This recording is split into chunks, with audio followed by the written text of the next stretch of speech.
নমস্কার। শ্রী শ্রী রামকৃষ্ণ কথামৃত। তব কথামৃতং তপ্ত জীবনং কবিভিरीडितं কলমশাপহম শ্রবণমঙ্গলং শ্রীমদাততং ভুবি গৃহন্তি ये হৃদা জনঃ। শ্যামপুকুর বাটিতে ভক্ত সঙ্গে ঠাকুর শ্রী রামকৃষ্ণ। প্রথম পরিচ্ছেদ। ঠাকুর শ্রী রামকৃষ্ণ শ্যামপুকুরের বাটিতে ভক্ত সঙ্গে। শ্রী শ্রী বিজয়া দশমী 18ই অক্টোবর 1885 খ্রিস্টাব্দ, 3রা কার্তিক 1292 রবিবার। ঠাকুর শ্রী রামকৃষ্ণ শ্যামপুকুর বাটিতে আছেন। শরীর অসুস্থ, কলিকাতায় চিকিৎসা করিতে আসিয়াছেন। ভক্তেরা সর্বদাই থাকেন, ঠাকুরের সেবা করেন।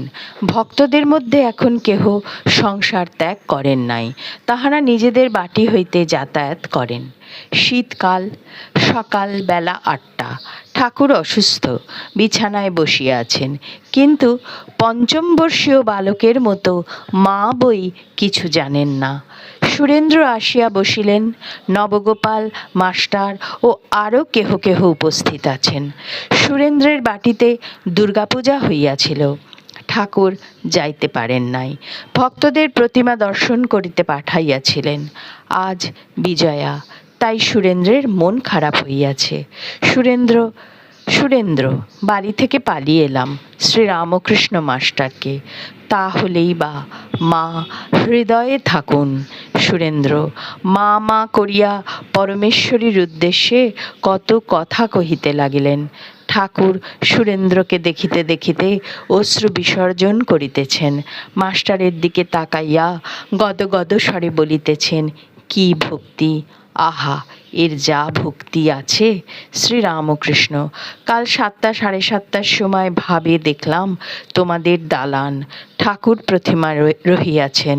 দেখলাম সব জ্যোতির্ময়, এখানে ওখানে এক হয়ে আছে, যেন একটা আলোর স্রোত দু জায়গার মাঝে বইছে, এ বাড়ি আর তোমাদের সেই বাড়ি। সুরেন্দ্র, আমি তখন ঠাকুর দালানে মা মা বলে ডাকছি, দাদারা ত্যাগ করে উপরে চলে গেছে। মনে উঠল মা বললেন আমি আবার আসব। বেলা 11টা বাজিবে। ঠাকুর পথ্য পাইলেন, মণি হাতে আঁচাবার জল দিতেছেন। শ্রীরামকৃষ্ণ মণির প্রতি, ছোলার ডাল খেয়ে রাখালের অসুখ হয়েছে, সাত্ত্বিক আহার করা ভালো। তুমি গীতা দেখো নাই? তুমি গীতা পড়ো না? মণি, আজ্ঞা হাঁ, যুক্তাহারের কথা আছে।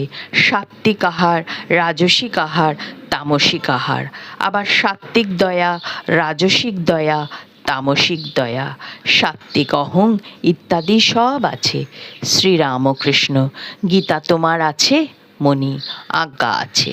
শ্রীরামকৃষ্ণ, ওতে সর্বশাস্ত্রের সার আছে। মণি, আজ্ঞা, ঈশ্বরকে নানা রকমে দেখার কথা আছে। আপনি যেমন বলেন নানা পথ দিয়ে তাঁর কাছে যাওয়া, জ্ঞান, ভক্তি, কর্ম, ধ্যান। শ্রীরামকৃষ্ণ, কর্মযোগ মানে কি জানো? সকল কর্মের ফল ভগবানে সমর্পণ করা। মণি, আজ্ঞা, দেখেছি ওতে আছে। কর্ম আবার 3 রকমে করা যেতে পারে। আছে। শ্রীরামকৃষ্ণ, কি কি রকম? মণি, প্রথম জ্ঞানের জন্য, দ্বিতীয় লোকশিক্ষার জন্য, তৃতীয় স্বভাবে। ঠাকুর আচমনান্তে পান খাইতেছেন। মণি মুখ হইতে পান প্রসাদ, মণিকে মুখ হইতে পান প্রসাদ দিলেন। ওম নিরঞ্জনং নিত্যানন্তরূপম ভক্তানুকম্পাধৃত বিগ্রহং বৈ ঈশাবতারং পরমেশমিড্যং তং রামকৃষ্ণং শিরসা নমামো। হরি ওম তৎসৎ। শ্রীরামকৃষ্ণার্পণমস্তু। আজ এইখানেই শ্যামপুকুর বাটিতে ভক্ত সঙ্গে ঠাকুর শ্রীরামকৃষ্ণের প্রথম পরিচ্ছেদ শেষ হলো। জয় মা, জয় মা, জয় মা, জয় ঠাকুর, তব কৃপা হি কেবলম।